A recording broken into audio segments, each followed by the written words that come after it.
Hello, welcome to my channel. This is Rahul Tiwari. In the previous video, I explained the coordinative conjunction with example. If you haven't yet seen, so you can click on the link which is given in the description.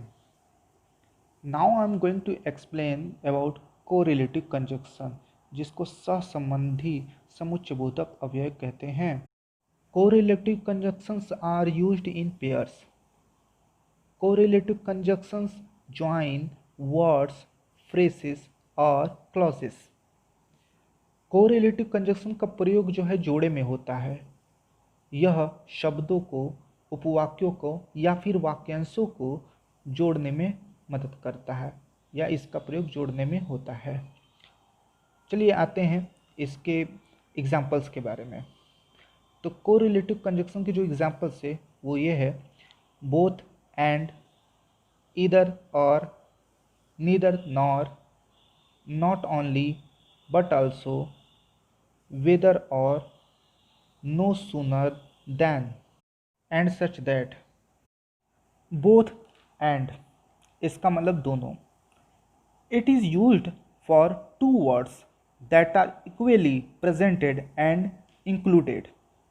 यह दो शब्दों के लिए प्रयोग होता है जो समान रूप से उपस्थित है या शामिल है. ओके, एग्जाम्पल के तौर पे जैसा कि एक एग्जाम्पल है, Mohan is teacher and writer. Mohan teacher है और राइटर भी है, तो दोनों है ना, तो इसको एक साथ लिख देते हैं. Mohan is both teacher and writer. Mohan दोनों है, टीचर और राइटर. ठीक है, तो इस तरह से बनते हैं. अब जैसे कि ये बोलो, Siya is singing a song, दिया इज सिंगिंग अ सॉन्ग. तो इन सिया भी गाना गा रही है और दिया भी गाना गा रही, तो दोनों गाना गा रही है, तो दोनों को एक साथ नाम ले लेते हैं. बोथ सिया एंड दिया आर सिंगिंग अ सॉन्ग. दोनों सिया और दिया जो है गाना गा रही हैं. तो इस तरह से बोथ और एंड का प्रयोग होता है. ओके, अब आते हैं नेक्स्ट में, ईदर आर, या तो ये या फिर वो, है ना. तो ईदर आर का डेफिनेशन ये है: it is use to offer a choice between two possibilities. देखिए, इसमें इसका उपयोग जो है दो संभावनाओं में से किसी एक को चयन करने के लिए होता है. जैसे, इधर यू विल सक्सीड और रिसीव द एक्सपीरियंस. या तो तुम सफल हो जाओगे या फिर तुम्हें अनुभव प्राप्त होगा. नेक्स्ट एग्जाम्पल है, इधर यू कीप क्वाइट और गो आउट. या तो तुम चुप हो जाओ या फिर चले जाओ बाहर. ठीक है, आई होप आपको ये इधर और समझ में आया होगा.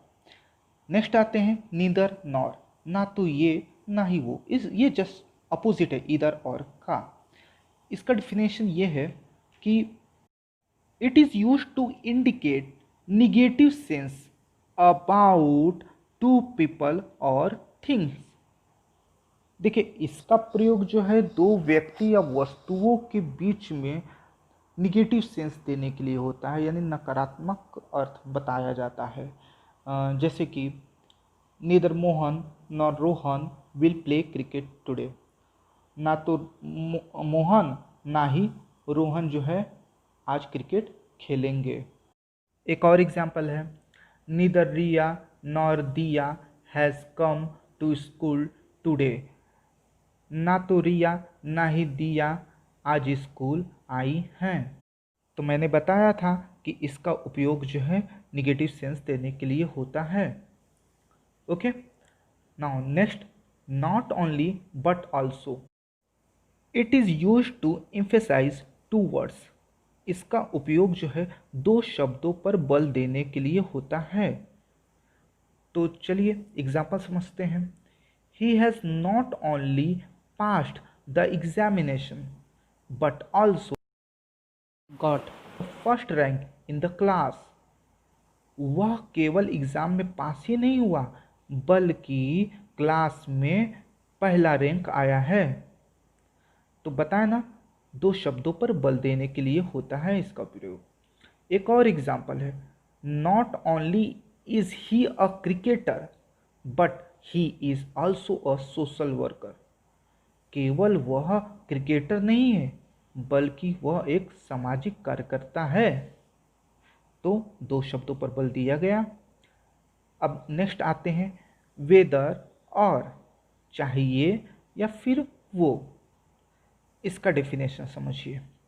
It is used for a choice between to option, दो विकल्पों में एक चुनने के लिए होता है। जैसे कि वेदर यू वॉच टीवी और play game, your wish in it. चाहे तुम टीवी देखो या फिर गेम खेलो, तुम्हारी इच्छा है इसमें। एक और example, whether you like it or not you have to do your work yourself. चाहे तुम्हें अच्छा लगे या नहीं, तुम्हें अपना काम स्वयं करना है। नेक्स्ट आते हैं नो सूनर देन। इसको बोलते हैं ज्यों ही या जैसे ही, एज सुन एज की तरह है एकदम। तो आते इसका डेफिनेशन समझते हैं। When one thing happens immediately after another, जब कोई एक घटना दूसरे घटना के तुरंत पश्चात हो तो उसके लिए नो सूनर देन का प्रयोग करते हैं, यानी एक चीज़ दूसरे चीज़ के होने के तुरंत बाद हो तो। एग्जाम्पल समझिए, no sooner did the police come then the thief ran away. ज्यों ही पुलिस आई तब चोर भाग निकला था, तभी चोर भाग निकला था। एक और है, no sooner did I come out then it started rain. ज्यों ही मैं बाहर निकला बारिश शुरू होने लगी। अब सबसे लास्ट में आते हैं सच दैट, यानी ऐसा है कि। It is use to explain result. यह रिजल्ट देने के लिए होता है, यानी कि आपको इसका रिजल्ट बताता है कि इसका क्या अंतिम रिजल्ट होगा, ओके, परिणाम क्या होगा। तो चलिए समझते हैं example. Such was the condition of the room that there was no desire to go again. कमरे की स्थिति ऐसी थी कि दोबारा जाने की इच्छा नहीं हुई। तो मैंने बोला था कि सच दैट का उपयोग जो है रिजल्ट देने के लिए, परिणाम बताने के लिए होता है। तो इसमें परिणाम ये बताया है कि एक कमरा है, कमरे की जो है कंडीशन हो सकता है, मतलब गंदगी होगा, झाड़ा पोछा नहीं होगा, ठीक है। तो ऐसा देखकर मन खराब हो जाता है, तो दोबारा जाने की इच्छा नहीं होती है। तो इस तरह से व्यक्त किया गया है।